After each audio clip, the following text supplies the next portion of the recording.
प्राचीन गुरुकुल में गुरु अपने शिष्यों को ऐसे दार्शनिक कहानियां सुनाते थे जिन्हें सुनने के बाद मानो किसी की भी सोच पल भर में बदल जाएगी। ये कहानी है वो 6 अंधे और एक हाथी की, जिसने मुझे बहुत प्रभावित किया है।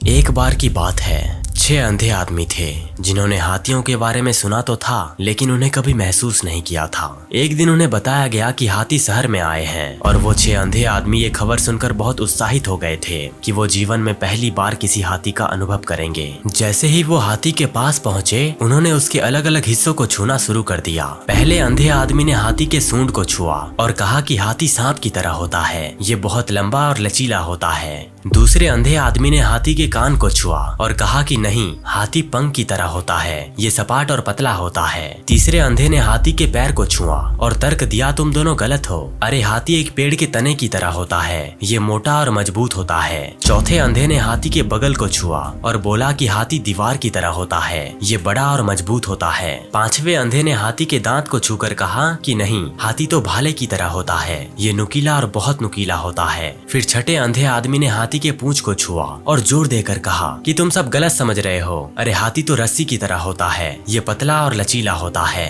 6 अंधों ने आपस में बहुत बहस की। प्रत्येक को ये यकीन हो गया कि वे इसके बारे में सही थे कि हाथी कैसा होता है। वे सहमत नहीं हो सके और आपस में लड़ने लगे। तभी वहाँ से गुजर रहे एक बुद्धिमान व्यक्ति ने शोरगुल सुना और पूछा कि क्या चल रहा है। अंधे लोगों ने अपनी असहमति को समझाया और बुद्धिमान व्यक्ति मुस्कुराया और कहा कि आप बिल्कुल सही हैं। एक हाथी उन सभी चीजों की तरह है जिसका आपने वर्णन किया है। आप में से प्रत्येक ने हाथी के अलग अलग हिस्सों को छुआ और इसीलिए आपके पास प्रत्येक ने उसी जानवर का एक अलग पहलू का अनुभव किया है। तो दोस्तों, अंधे आदमी और हाथी की कहानी हमें धारणा की सीमाओं और विभिन्न दृष्टिकोण को समझाने के महत्व के बारे में सिखाती है। हमारा नजरिया भले ही अलग अलग है, परंतु सत्य तो सिर्फ एक ही है। हमें बस उस अंधे की पट्टी को हटानी होती है। ऐसे कई कहानियां हैं जो हमें जीवन के सत्य को समझाने में मदद करती हैं। आगे के वीडियोस में हम उन्हीं के बारे में जानने का प्रयास करेंगे।